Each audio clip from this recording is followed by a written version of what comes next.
Hey guys, it's Robert Frost, and today I'm going to be telling you a little bit about my life. So, I was born March 26, 1874, in San Francisco, California.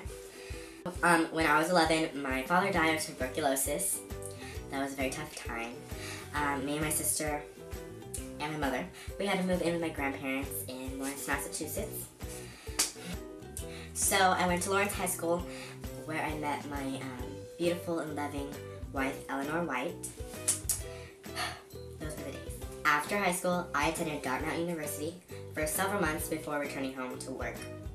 Yeah, it sucked. Anyways, I published my first poem called My Butterfly, an elegy, in this weekly journal in New York City called The Independent. I first proposed to Eleanor when she was attending St. Lawrence University, but she turned me down because she said she wanted to finish school. So I was like, oh, but then Eleanor graduated from college. I proposed to her when I came back from my trip to Virginia. She accepted on December 5th, 1895. Me and Eleanor decided in 1912 to sell our farm in New Hampshire, and we moved with the family to England. In England, there was more opportunities and more chances to become a successful poet. There's more publishers looking for new poets like me, so that's why I moved to England. So when I was about 38 or so, shortly after moving to England, this publisher published one of my first book of poems called The Boy's Will, I believe, yeah. So after World War I broke out in 1914, me and Eleanor didn't want to stick around for that, so we moved back to America in 1915. So when I arrived back home, everybody's like, oh my god, Robert's a poet. So, my reputation was on point, because everybody knew I was successful. When I came back to America from England, more publishers were just hitting me up to publish all my poems, because, I'm a great poet. In 1916, me and Eleanor we bought a farm in New Hampshire. During that time, I began a long career of teaching at colleges, stuff like that. So I don't mean to brag or anything, but I received more than 40 honorary degrees.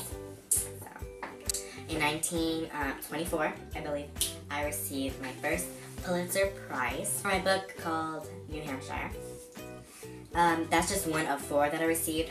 Fast forward down the road, really down the road, in 1961, I was asked by John F. Kennedy to write a poem and read it for President John F. Kennedy's inauguration.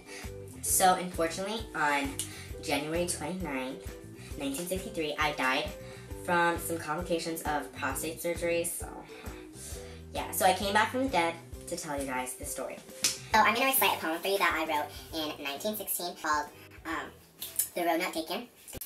2 roads diverged in yellow wood, and sorry I could not travel both and be one traveler. Long I stood, looked down one as far as I could, to where it bent in undergrowth. Then took the other just as fair, having perhaps the better claim, because it was grassy and wanted wear. So as for the passing there, had worn them really about the same, and both that morning equally lay. In leaves no step had trodden black. Oh, I kept the first for another day, and knowing how way leads on to way, I doubted if I should ever come back. I shall be telling this with a sigh. Somewhere ages and ages hence, 2 roads diverged in a wood, and I took the one less traveled by, and that has made all the difference. So, if you want to see more of my life as Robert, comment down below, and see you in my next video.